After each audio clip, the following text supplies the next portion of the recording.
Welcome to this explainer. If there is one thing that can instantly ruin a perfectly good white shirt and cause absolute sheer panic, it's a sudden nosebleed. But today, we're taking this alarming medical moment and turning it into a totally manageable, completely stress-free protocol. We're going to unpack the science and give you the exact first aid steps you need to handle this situation with total confidence. Let's get right into it. Let's start by validating that fear, okay? Nosebleeds look incredibly scary, mostly because of the sheer volume of blood that just suddenly appears out of nowhere. Honestly, it's completely natural to feel alarmed. But here's the thing, most nosebleeds look way worse than they actually are. The vast majority of them can be safely and effectively managed right where you are with some really simple targeted first aid. Okay, so here's our roadmap for today. We're going to cover what epistaxis actually is, look at local versus systemic causes, dive into first aid management, go over what to avoid right after, and finally, exactly when to seek care. Section 1. What is epistaxis? Defining the term. Epistaxis. It sounds pretty complex, right? But epistaxis is literally just the formal medical term for a nosebleed. That's it. Just by giving it a clinical name, we can kind of take the mystery and the panic out of the whole situation. It's a very well-documented, highly treatable thing with a really clear protocol.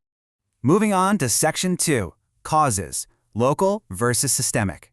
So nosebleed triggers generally break down into a roughly 60-40 split across two distinct categories.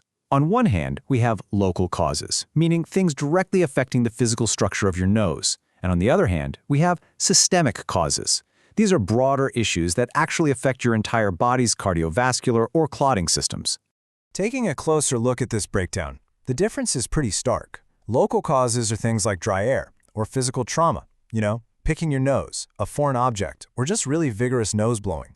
It even includes anatomical quirks like a deviated septum or maybe a localized infection. Systemic causes, though, those involve internal full-body factors. We're talking about anticoagulant medications, high blood pressure, underlying bleeding disorders, or even just alcohol consumption. All right, Section 3, First Aid Management. Time to take control. Here is your direct, three-step action plan. You absolutely need to commit this to memory. Step 1, sit upright and lean forward. Step 2, firmly pinch the soft part of the nose. And Step 3, cool down the area. Okay, let's actually break down the mechanics of why these 3 steps are just so incredibly effective. Now, you might be wondering, why on earth do we lean forward instead of backward? It is such a common reflex to want to tilt your head back to stop the drip, right? Well, you have to resist that urge. We lean forward for one strict reason, to prevent blood from running down the back of your throat. Swallowing blood is bad news. It can cause choking, coughing, severe stomach irritation, and vomiting. So leaning forward lets the blood drain safely out, while you just focus on breathing entirely through your mouth. And the mechanics behind Step 2 are super intentional.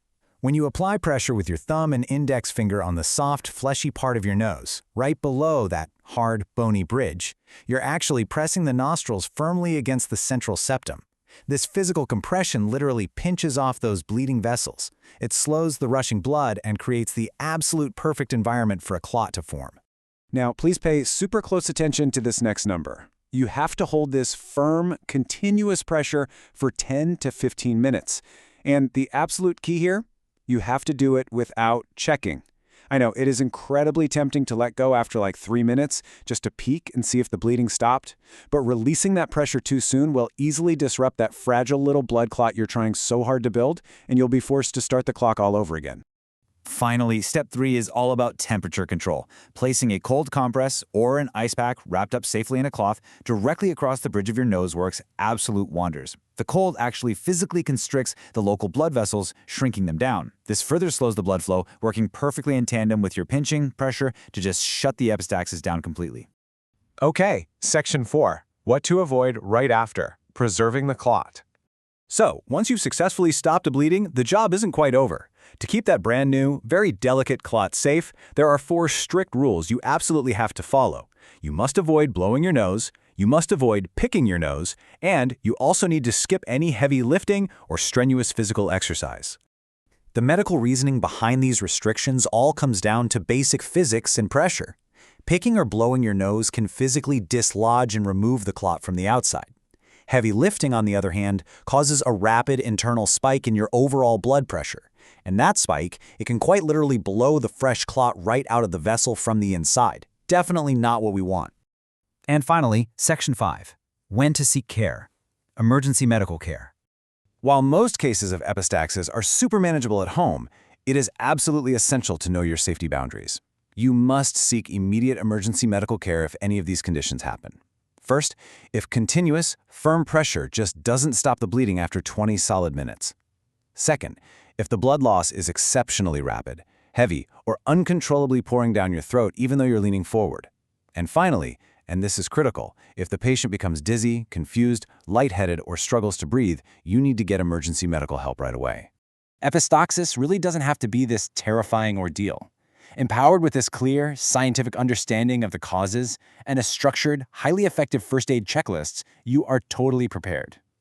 So, the next time you encounter a nosebleed, the next time you see red, will you panic? Or will you take control and pinch?